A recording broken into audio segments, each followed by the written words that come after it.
Climate central అనే సంస్థ చేసిన కొత్త అధ్యయనం ప్రకారం వాతావరణ మార్పు వల్ల ప్రపంచవ్యాప్తంగా గర్భిణీలకు ప్రెగ్నెన్సీ హీట్ రిస్క్ డేస్ రెట్టింపయ్యాయి. దీనివల్ల అకాల ప్రసవాలు, గర్భిణీలకు తీవ్రమైన ఆరోగ్య సమస్యలు వచ్చే ప్రమాదం పెరుగుతోంది. గర్భం వల్ల వచ్చే సమస్యల కారణంగా 2023లో ప్రపంచవ్యాప్తంగా సుమారు 2.6 లక్షల మహిళలు చనిపోయినట్లు అంచనా. ప్రెగ్నెన్సీ హీట్ రిస్క్ డేస్ అంటే ఒక ప్రాంతంలో సాధారణంగా 95% రోజుల కంటే ఎక్కువ వేడిగా ఉండే రోజులు.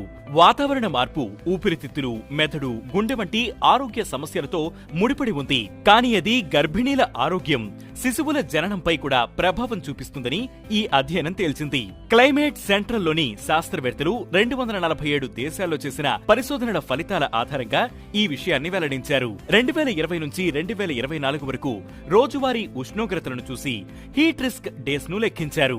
హీట్ రిస్క్ డేస్ లో అకాల జననాలు సంభవిస్తున్నట్లు తేలింది. ఇలా వాతావరణ మార్పు గర్భిణీలను ఎలా ప్రభావితం చేస్తుందనేది నిరూపించిన తొలి అధ్యయనమిది. ప్రతి దేశంలోనూ వాతావరణ మార్పు వల్ల ఈ హీట్ రిస్క్ డేస్ పెరిగాయి.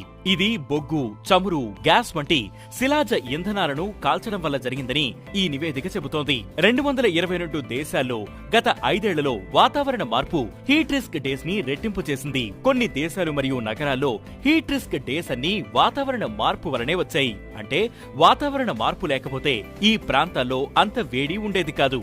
ఒక్క హీట్ రిస్క్ డే కూడా గర్భిణీలకు తీవ్రమైన సమస్యలను తెచ్చిపెట్టే అవకాశముందని పరిశోధకులు చెబుతున్నారు. హై బీపీ, జెస్టేషనల్ డయాబెటిస్, అకాల ప్రసవం, ప్రసవ సమయంలో శిశువు మరణించడం, పుట్టిన పిల్లలకు రకరకాల ఆరోగ్య సమస్యలు వస్తాయని పరిశోధకులు చెబుతున్నారు. శిలాజ ఇంధనాల వాడకాన్ని తగ్గించడం భూమికి మాత్రమే కాదు, గర్భిణీలను, నవజాత శిశువులను రక్షించడానికి కూడా చాలా ముఖ్యమని పరిశోధకులు